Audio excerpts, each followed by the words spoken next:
online and in the room. We have small numbers here in the room, but I told people trickle in. So, topic today is poetry. And I wanted to talk about poetry here at Unity because poetry, as it turns out, is my meditation practice, my primary meditation practice. I try lots of ways to meditate, but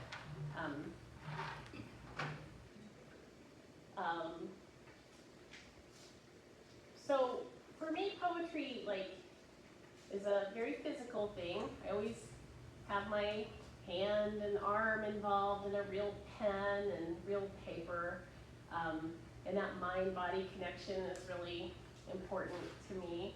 And I try to go in without any kind of preconceived ideas of where I'm going to end up. I'd like to make a discovery in the process. A lot of people go into poems with a good idea they'd like to get down on paper, and that's very valuable. But that's a little different than our topic today. I'm writing about poetry that is we're talking about poetry that's meditation and intended for discovery. Another time here, just sitting in the crowd, I commented about meditation and how writing is my meditation. And sometimes when you work really hard on it and you put in the effort, and I mean hours of effort, callus on your finger and pulling your hair out effort, you're writing and you're writing and you're writing, and sometimes it sort of feels like there's another pen in this mirror world on the other side of your paper that's writing back. It's writing something to you. And that's when you make discoveries as a poet, and that's really meaningful to me. But you have to go into it with a certain mindset geared toward discovery. And we're going to talk a little bit more about that. But I thought maybe I'd share some poems, not mine, but other people's poems. I think there are three kind of metaphysical modes for poetry. You can write to instruct, to teach people something about the world you've seen and that you recognize. You can write poetry that intends to muse on the world, and then you can write this poetry that intends to discover. I wanted to show you a poem that instructs, in my opinion. This is a poem of instruction. This is by Thich Nhat Hanh. It's on the screen. I'm going to just pop up and see if we can see the screen on our recording device. Well, you know what? I'm going to move in. The screen's more important than me. Okay, so this is a poem by Thich Nhat Hanh called Drink Your Tea. Drink your tea slowly and reverently, as if it's the axis on which the world, Earth, revolves. Slowly, evenly, without rushing toward the future. Live the actual moment. Only this moment is life. Okay, so you see he's a revered teacher, and he, I don't know what people are seeing. I have to step over here. He's a revered teacher, and he has something to say that's valuable, that people are interested in learning about from him. And yeah, I don't have that. I can teach certain things about where the comma goes and grammatical things, but people don't look to me as a Thich Nhat Hanh sage, right? So he has every right to write that poem, and it's beautiful. The idea of living each moment as it comes. Now here, were you thinking of being the camera person? You're certainly welcome to. Pick that up a little bit bigger. This is called Optimism. Yeah. And it's by Jane Hirschfield. Oh, thank you. Okay. Elfie's our camera operator today. Last night she was a spider rescuer. Jane Hirschfield. More and more I have come to admire resilience, not the simple resistance of a pillow whose foam returns over and over to the same shape, but the sinuous tenacity of a tree. Finding the light, newly blocked on one side, it turns another. A blind intelligence, true, but out of such persistence arose turtles, rivers, mitochondria, figs, all this resinous, intractable, unretractable earth. Now I think that kind of goes into the discovery mode, right? And she's musing about something that she's discovered about resilience, life, and being optimistic. And she's saying a tree, when the light is blocked, manages to find it. And that's a unity principle, right? Aren't we always kind of looking for the light? Where Sue would say we what if up. We try to think about the best possible outcome. We try to imagine kind of what can go right and what's good in the world. And that kind of brings the outcome. Remember, thoughts after in your mind. What's that?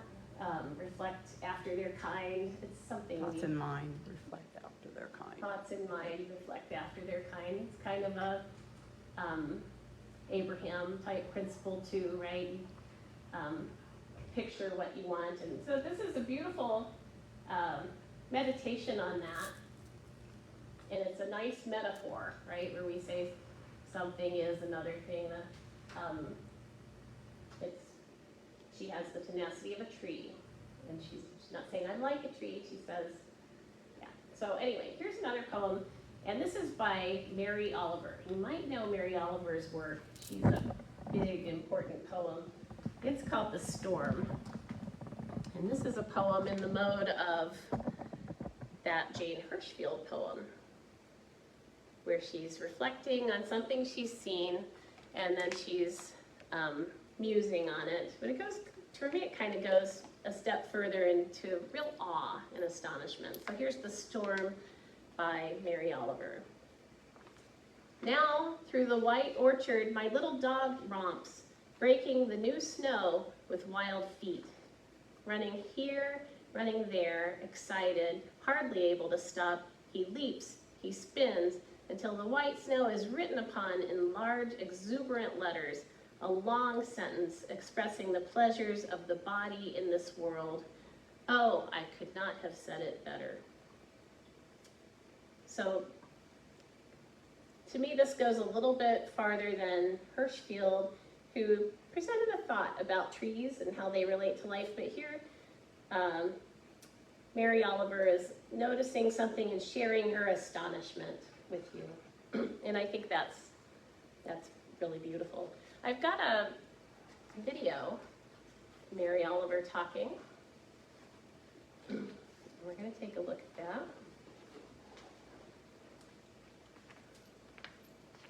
What do you think?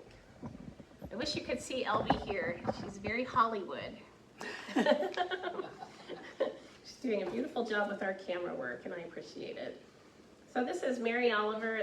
At a point, I'm going to cut through some stuff, and you'll see. But she's going to read a couple poems and then have a little conversation. And she's talking about the thing I'm talking about, but better. So let's listen to Mary. This is a poem called The Fish. The first fish I ever caught would not lie down quiet in the pail, but flailed and sucked at the burning amazement of the air and died in the slow pouring off of rainbows. Later, I opened his body and separated the flesh from the bones and ate him. Now the sea is in me, I am the fish glitters in me, we are risen, tangled together, certain to fall back to the sea. Out of pain and more pain, we feed this feverish plot. We are nourished by the mystery.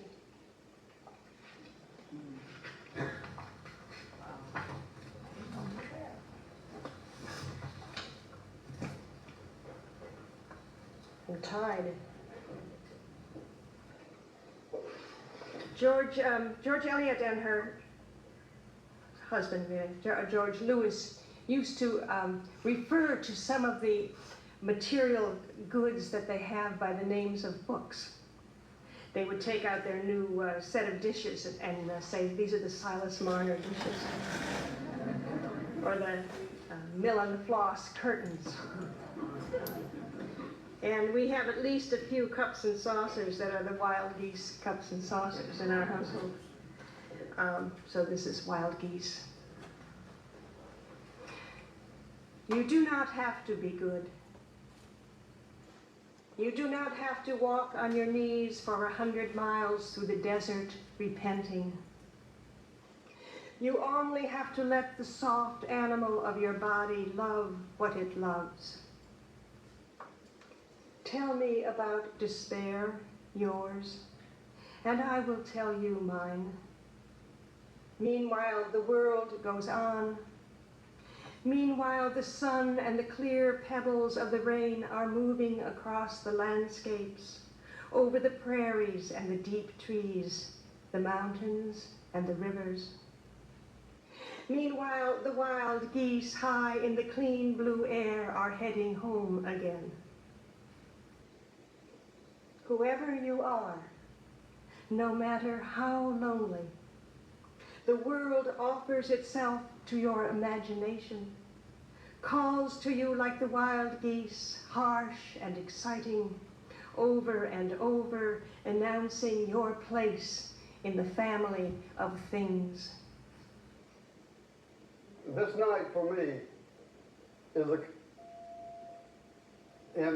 when I read Mary's poetry, I assent to every line. I say yes, yes. And when I think of a question, the answer comes forward immediately out of the text, I've noticed.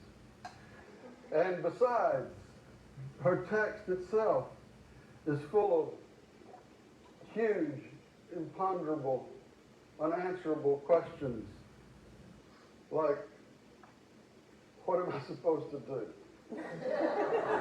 And, really. And what can you do about it? Deep blue night.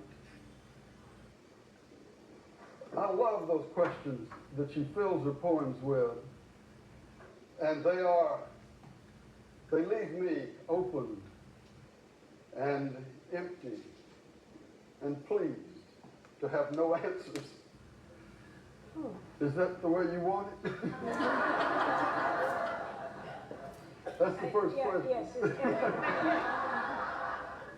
That's absolutely the way I want it. Now, whether one is writing for the sake of the poem or the sake of one's own sensibility is another question, but that so many of us live most of our lives seeking the answerable and somehow demeaning or bypassing those things that can't be answered, and therefore denuding one's life of the acceptance of mystery and the pleasure of mystery and the willingness to live with mystery is greatly what I think about. And if I could do something for people, I would say, don't forget the mystery, love the mystery, be glad of it, don't want answers all the time.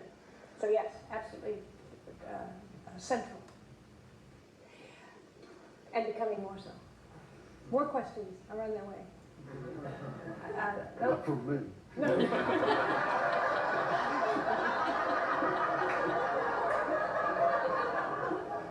Good.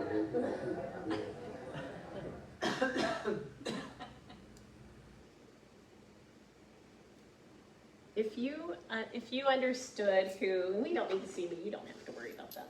If you understood Mary Oliver, who she is to poetry and to thought, and probably new thought, you kind of really appreciate his inability to ask her any meaningful questions, because she dwells in mystery and believes in mystery, and that is the gold standard standard of poetry for me, is allowing yourself to live in mystery. Remember, she said we ask questions that are answerable, and in doing that, we denude our lives of the willingness to live in mystery. And something about Mary Oliver, she goes out in nature and she just will watch bugs and write a poem about watching a bug for hours. And like one of my favorite poems of her is about a bug that she just watched for hours during a birthday party. And that's just what she does. She watches creation, reports back on it like a detective. Now, I want to lead into another poem that is going to go into a bit of a writing exercise. Let me see if I can. Oh, get out of here. Escape. I usually use a Mac, so I'm lost in space. Okay, so this, I really don't need hotkey support. Okay. This is a poem by Jim Harrison. Jim Harrison, when he was little, when he was 7, a neighbor girl stabbed him in the eye with a bottle. He lost one of his eyes just when he was a small child. And he said in an interview in Esquire magazine, "I probably wouldn't have been a poet if I hadn't lost my left eye when I was a boy," which is really interesting to me. And this poem's kind of about that. He's 7 in the woods. Am I as old as I am? Maybe not. Time is a mystery that can tip us upside down. Yesterday I was 7 in the woods, a bandage covering my blind eye, in a bedroll Mother made me so I could sleep out in the woods far from people. A garter snake glided by without noticing me. A chickadee landed on my bare toe, so light she wasn't believable. The night had been long and the treetops thick with 1,000,000,000,000 stars. Who was I, half blind on the forest floor? Who was I at age 7? 68 years later, I can still inhabit that boy's body without thinking of the time between. It is the burden of life to be many ages without seeing the end of time. We have so many speakers here who allow us to kind of dwell in that mystery of, I'm thinking of Stephanie Barton and people who tell us all again and again that there's no heaven, there's no hell, you're just on the other side. You're just on the other side of some scrim. How's our video? Can you see? Okay, there. Did that right. So this is kind of reminds me of some things we talk about here, that time is an illusion, and by extension, I think death is also an illusion. Let me see. We're going to go into a little writing thing now. If you're at home, use this time to go get something you can write on. Now, I'll be writing on this computer so you can kind of see how I do it, but I don't think that's the best way. As I said at the outset, I think that mind-body connection of the hand and pen is really useful. Your heart is beating through. Vein in your arm. Let your heart guide your pen. That's the best way. But my heart's still in my fingers, so I can type, I suppose. So what I'm going to have you do is something, I used to teach composition, and this was an important pre-writing strategy, but it's something that also pops up in the world of psychology, right? Pre-writing. And that's where there's some hard and fast rules, and you can break them, and I'm not the nice teacher who will tell you that you didn't break them when you did. But the hard and fast rules of free writing are, you keep that hand moving for, I'm going to give you 5 minutes. For 5 minutes, I'm going to ask you to write about something that I'm going to tell you about. We'll have like a little quasi-meditation and go into it. And your job is to move. You don't stop. So what if you end up with a perfect sonnet in rhymed iambic pentameter with a title and no typos on the page and perfect? you've not done free writing. You've written a sonnet. Free writing is important to what we're talking about today. You have to be able to go into the mystery and see what comes up, right? And free writing will let you do that. Let me see if I had made some notes about, I will never make you read your free writing. I say this in my classes when I teach too. You don't have to read that. That's your like deep psychology dumped on the page. I would never make people read that. But we're going to be kind of like looking at it to see what shows up. We're not writing a poem. Imagine if you went into meditation and you didn't call it meditation, you called it, you say, I'm going to go meditate. You said, I'm going to go achieve nirvana now. That'd be some pressure, right? But we don't go into free writing thinking I'm writing a poem, because you're not writing a poem. Writing a poem takes more work than you think. Writing a poem the way I write a poem means like writing and rewriting and crossing out and killing stuff that you kind of like because it doesn't go, and it means it's hard labor. I'm not going to make you do hard labor. We're going to do free writing, which I think is kind of revealing and fun. Yeah, that's enough. I have some paper and pens and pencils, and I need them back because I stole them from Unity of Springfield. Whoops. Oh, thank you. Don't lose those pens. There's some pencils in there too. I'm all tangled up in cords, so I'm probably going to do something terrible. We're all going to need this free writing. So what? I'm tangled in the cords here.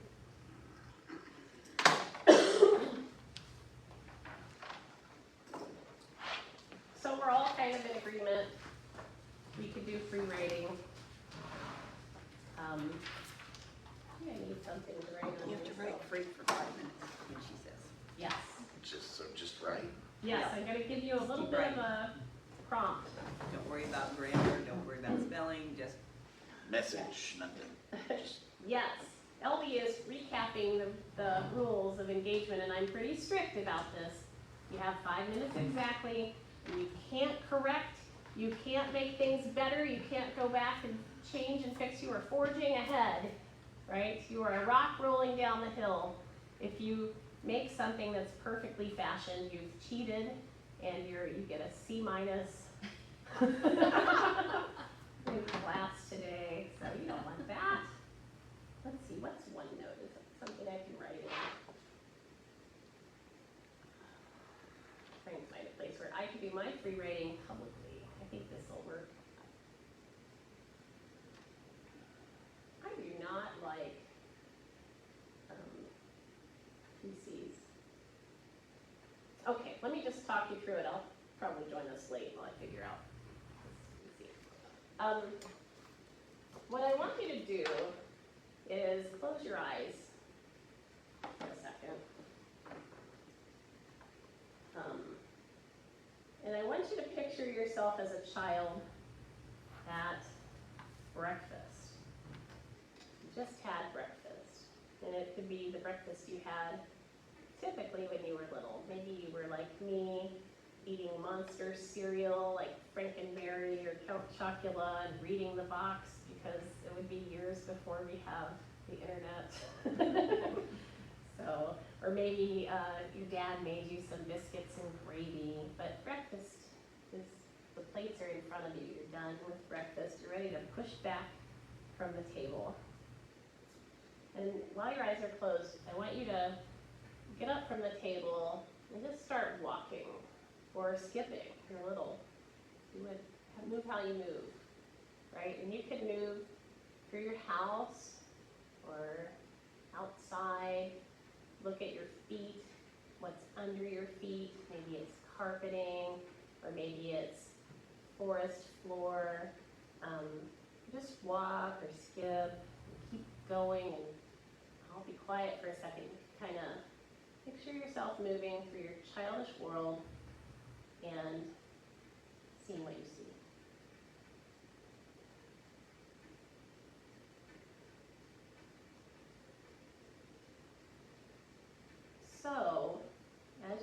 or skip along, you come to a door, some kind of entrance or exit. Maybe it's not a formal door. Maybe it's a great wooden door with a rusty iron handle that's heavy to push on, or maybe it's a cave opening, but you're at an entrance or an exit, and you're gonna go in.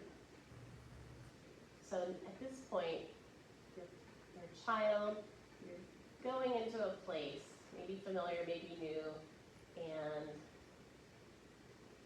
now you're left to look around. What is there? Open your eyes, and for 5 minutes, write about that. About what we see inside where we are. Yeah, and you know what? It's free writing. You might end up writing about like a trip to the moon. That's okay. This is your jumping off point.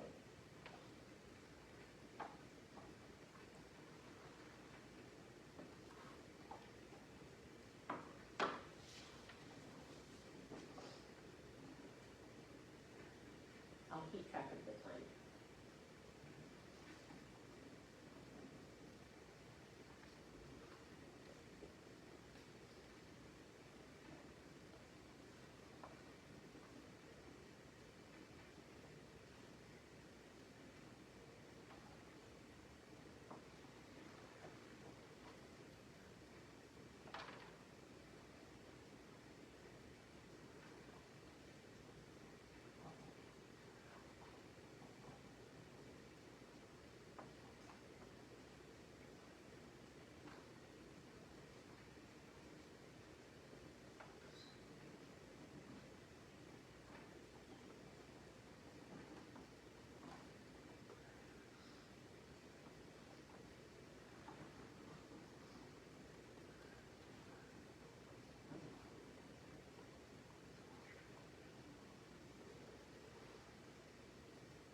Goes fast, doesn't it? Maybe a couple seconds less than 5 minutes. So I hope you don't have a poem. But what happens now with this free writing is, in this exercise, what I think of as panning for gold. Somewhere in here is something worth pulling out of the river and polishing, taking to the assayer, and seeing if there's any value to it. You're the assayer, you get to decide. But hopefully some of it is pure nonsense, and some of it's quite embarrassing, and you wouldn't want anybody to look at it. If you met those criteria, you did it right, or you have a better sense of self than I do, because I'm looking at mine thinking, ugh, I see something I like in here. So take a second here at home and go through and let's pan for gold. Let's try to find a couple standout phrases or concepts or snippets. Maybe you like the way you put something, or maybe you like an idea enough to want to pursue it a little bit. But see if you can underline something, maybe not a whole sentence even.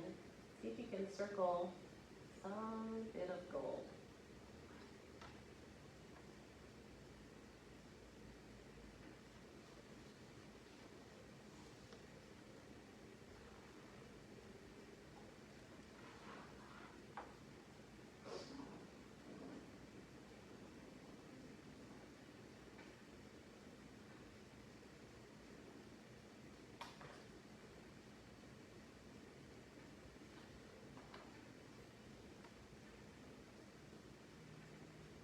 So within all of that, I know when I did it, I found a little thing that I might like to write about.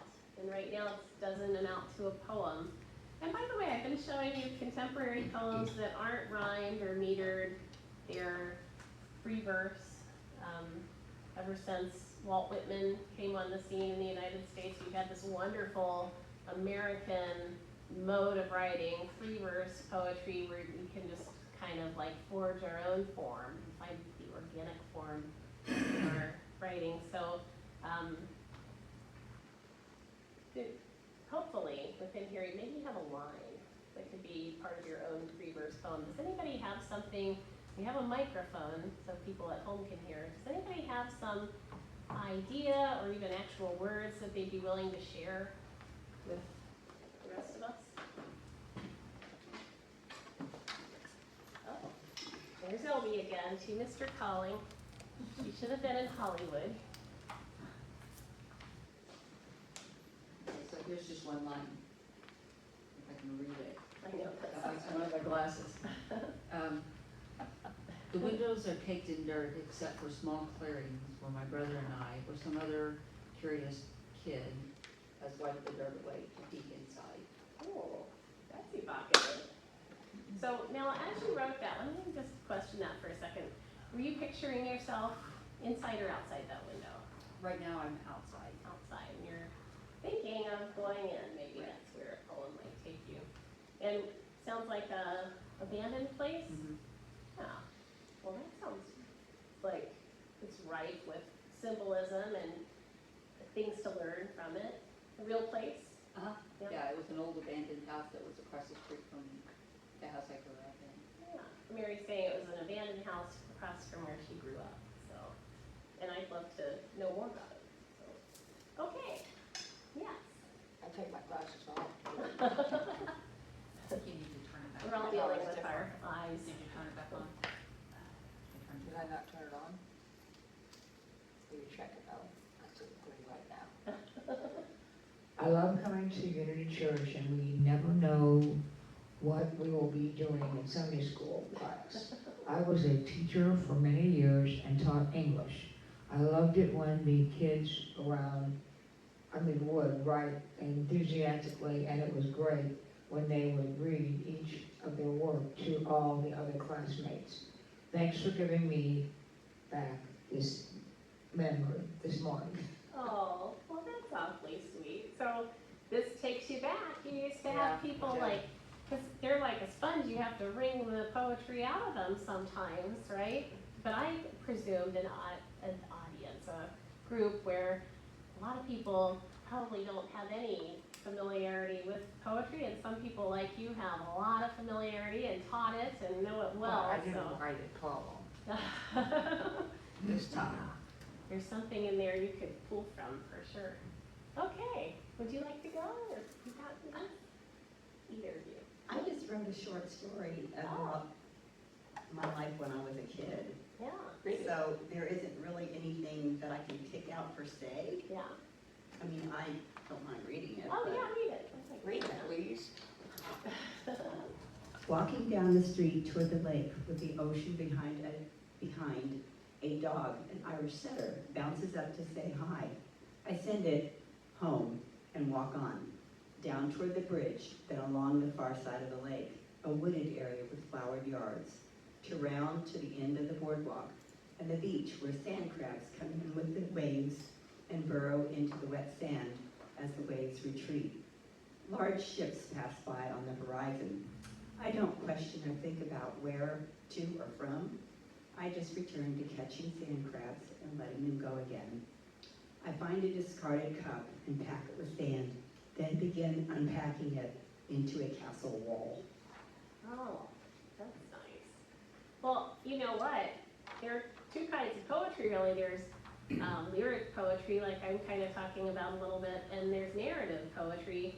And you've written a beautiful, even though she wasn't supposed to write a poem, it's okay, we'll give her a bye. She ended up with something that amounts to a lovely narrative poem, that juxtaposition between the ships passing by, and you don't know where you're going, but you're catching sand crabs. You know exactly where those are. They're trying to burrow into your palm, right? So there's this Cute little guys. Yes, I love them. And there's this childlike knowing and the tickle in your palm, and there's the commerce is going by, you know, like within eye shot of the adult world of like how cars get from here to there, right? So that's a beautiful occasion for a poem, I think. So you don't want to share. You're kind of. Well, I'm kind of like all over the place. Yeah. And, so my writing today is kind of like all over the place. Yeah, well, that's good. It's good to do that because when you're all over the place, there's a lot flitting around you, and you can capture lightning in a bottle if you're in the right mindset to try. Because it started with the vision of, it was beautiful, lots of glassware and treasures. The floor was slick like slate. It seemed to be barely lit, however, it was possible to see. Then I go right into what's going on here. Yeah. I don't know how I feel about this exercise. I like it, but I don't. Not sure why either way. The whole theme this morning has been, do you trust me? It's kind of a hard exercise. I have already tried to scribble something out. I think I understand why that word was there. And that's as far as I got from my hand cramped. You know, what we've just witnessed here is real free writing. You weren't able to say, you weren't like,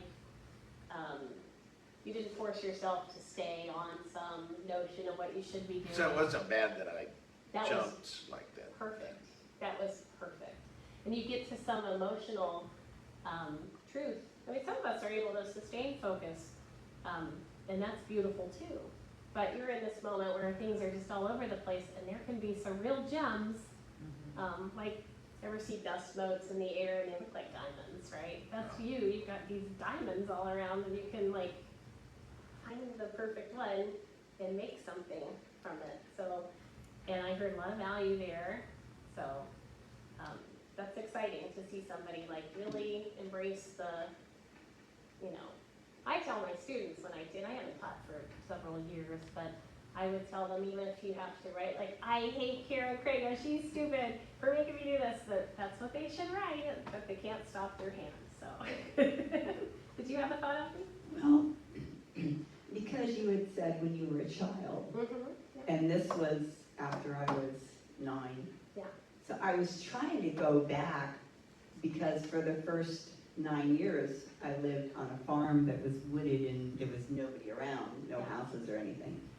And I couldn't do it. It was like when I came through that doorway, it was like I was in Rehoboth. Yeah. And I remember that Irish setter because he was always all over the place.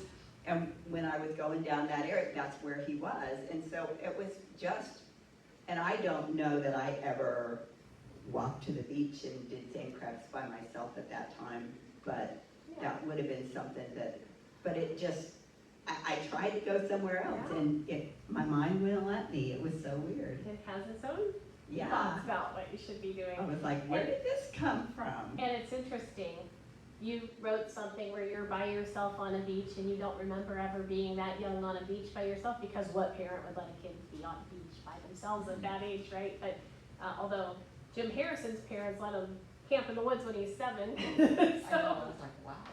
times have changed. But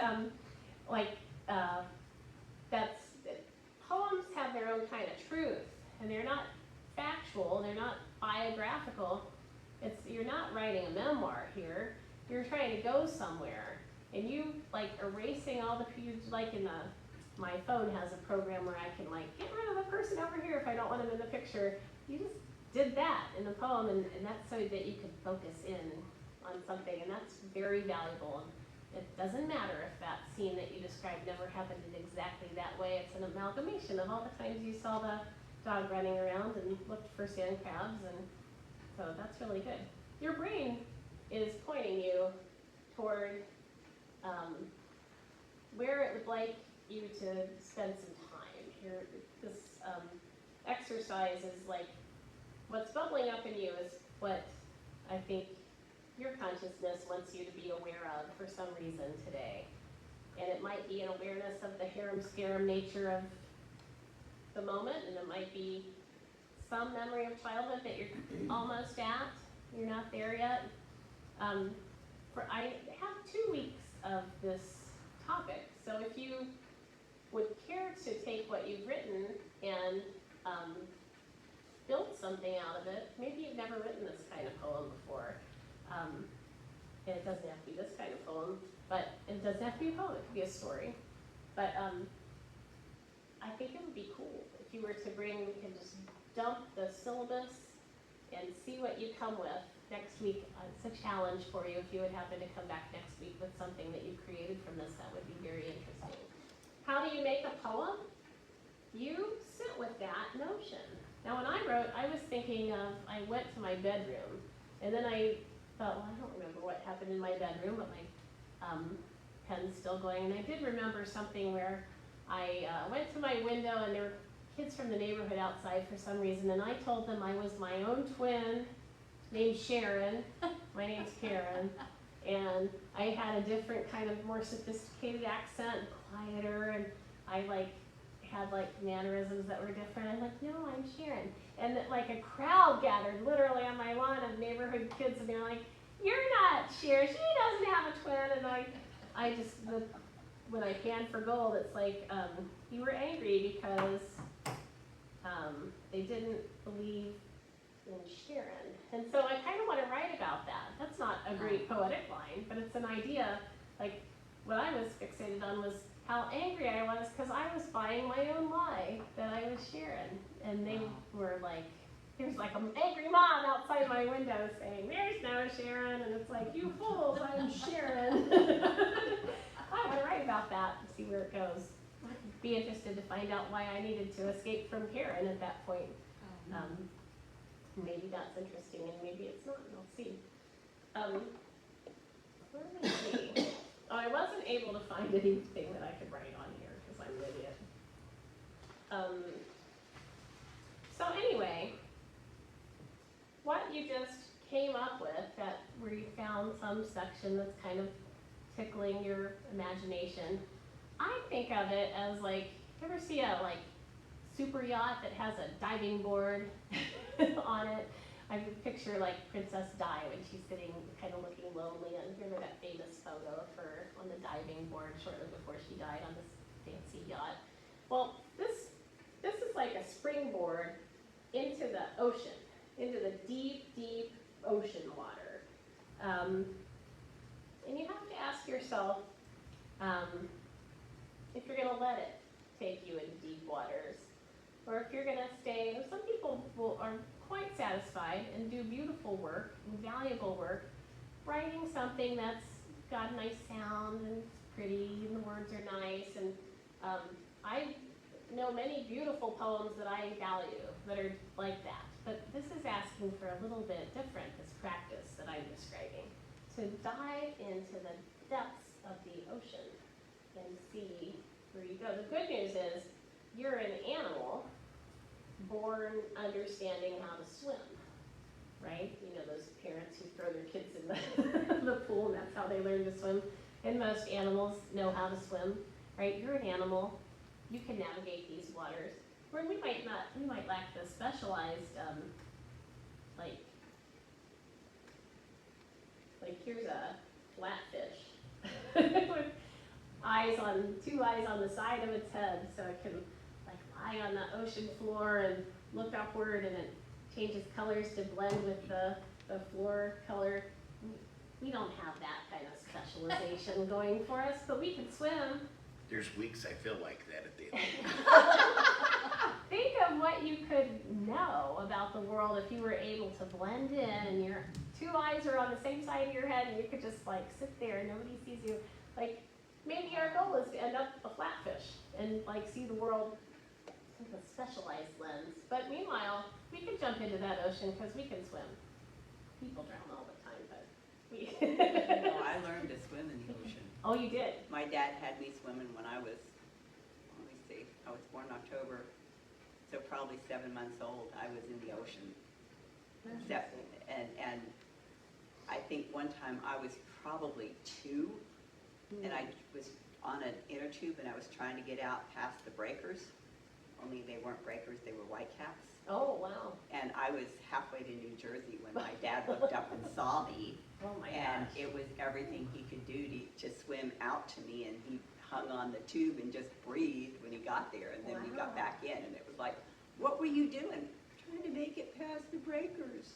They weren't breakers, they were whitecaps.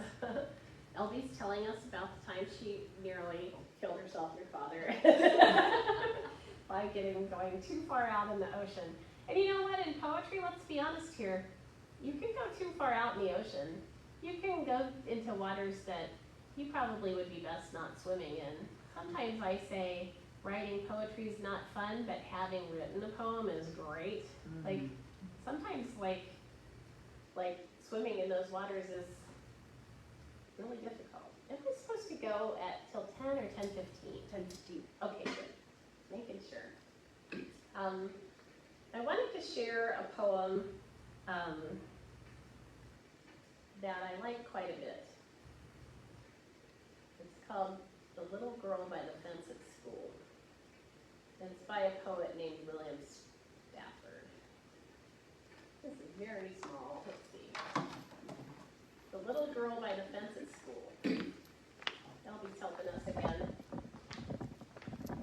So if you're not sure how to write a poem, this is a master class in it. This poem here, entrusting rhythms, right? Entrusting the way things sound. Now I want you to pay attention to the beat of this poem. This is a fascinating poem from a formal sense.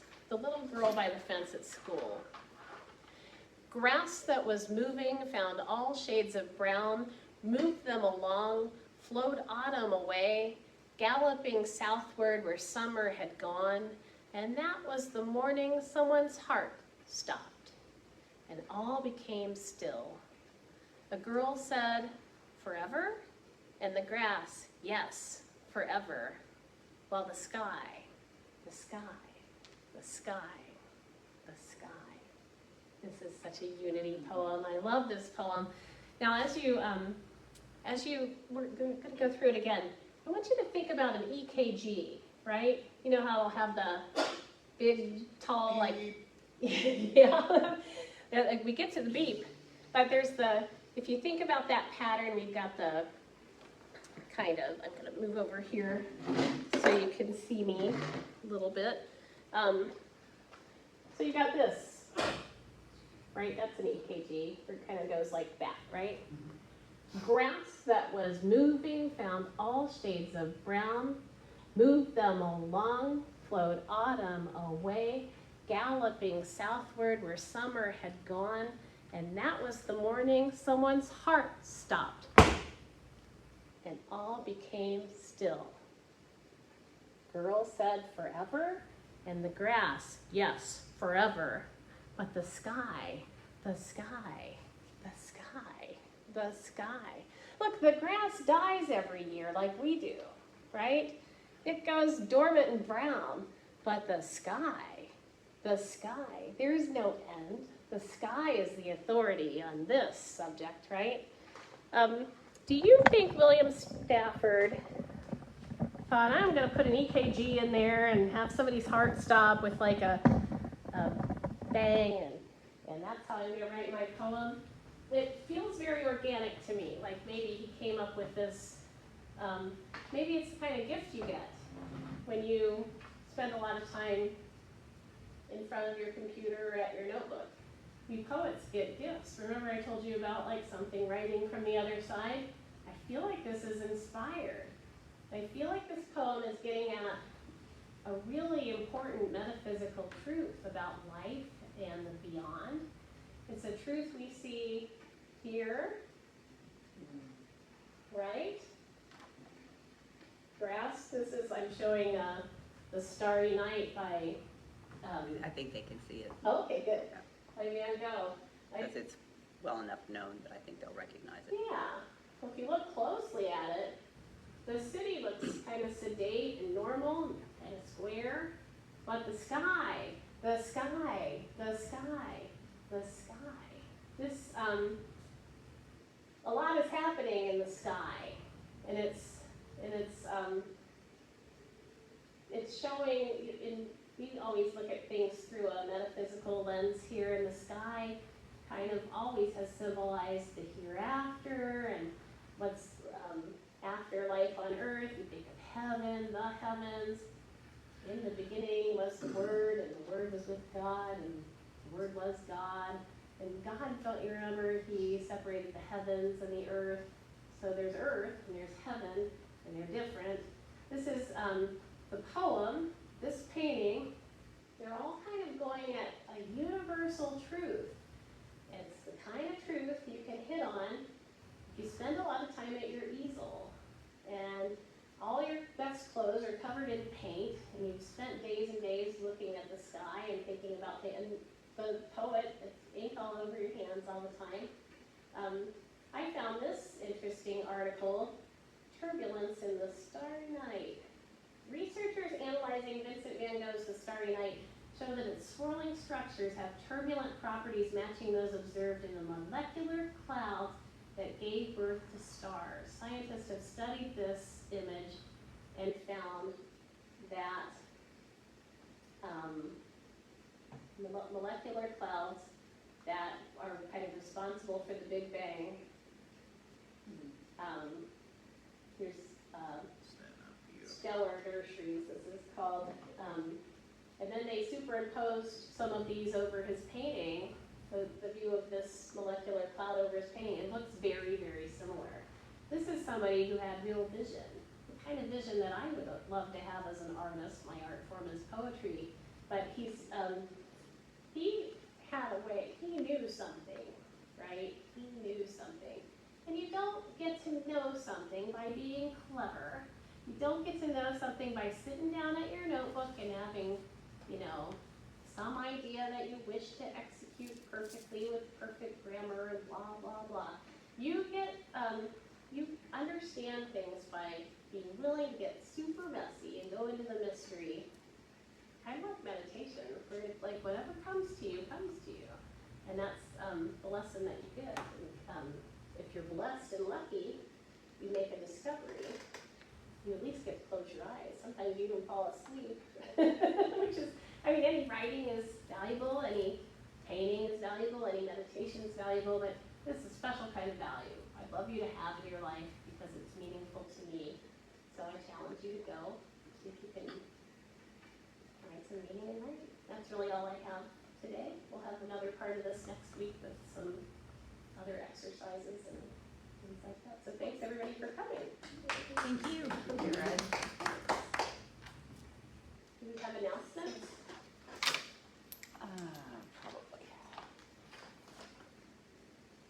want to read them? Sure, or you can, or, okay. So, meditation is tonight at 6. I go to this, LB goes to this, we love this. It's the highlight of my week. So I hope you'll come. Navigating Reef Supports every Monday at 6. Monthly board meeting is tomorrow at 6, and everyone's welcome. Guests should arrive at, it says 6:30, that should be 5:30. No, No, 6:30. Oh, the 6:30. executive board meets at Check in. 6, so Gotcha. Well, 20 anyway, after Darlene, 6:30. 6:30. Or Okay. 6:20. Yes, or 6:20. Okay, map makers are meeting again every Thursday at 10. All are welcome. There are a lot of ways to help. Colorful bags, I know, are desired. This Saturday, August 31st, is our next Community Through Music event, an outdoor event. We'll have performers Sharon Ham and Mark Barger. I'll be doing New Thought and World Religion class at 9:15, part 2 of When Writing Writes Back, Writing to Discover. September 8th, Greg Tamblin will be joining us. He'll be doing the talk and music for Sunday service and a concert that afternoon. That's it. I don't know him, but everybody in the room I was went to very England excited. with him. Oh. He's awesome. I love his music. He's fun. He's Very. comedic, very comedic. So there's a concert in the afternoon and tickets are $20. They can be purchased now or at the door. And they're doing Friendship Sunday that week, so that we'll be eating after church and then going to the concert. LB's telling us Friendship Sunday will be that week on the 8th instead of the first Sunday so that we can stay after, eat, and go to the concert. So sign up in the foyer for what you plan to bring. The foyer, if you're fancy. We have a paid staff opening for custodian. Stop by the office for an application. Today at noon is the last day to submit that application. We also have a paid position for webmaster and social media manager, a work from home position, 6 to 10 hours per week commitment. And let us know if you or someone you know may be interested. You can stop by the office for more information or email officeadministrator@unityofspringfield.org. That's officeadministrator@unityofspringfield.org. Crisis cold weather season's almost here. Last week we had an 8 items and 8 week supply drive. We picked 8 items that we use during shelter season, and each week everyone brought in one of those items. This was a huge help to the cost of operating the shelter. So starting September 8th, concert day, we'll be doing 8 items in 8 weeks. So the list of items is in the table in the foyer. Yeah, I think that's it. Thanks everyone for joining us. And they can donate online, You can donate online. or send a check, or Send there, I think it's like PayPal and PayPal, I use Venmo. Venmo, and Yeah. there's several ways. Yeah, if you wish to support or do any of the things we talked about here. Do we go through Tithely? You can go through Tithely. Yes. All right, thanks so much. See ya. We are complete. Okay.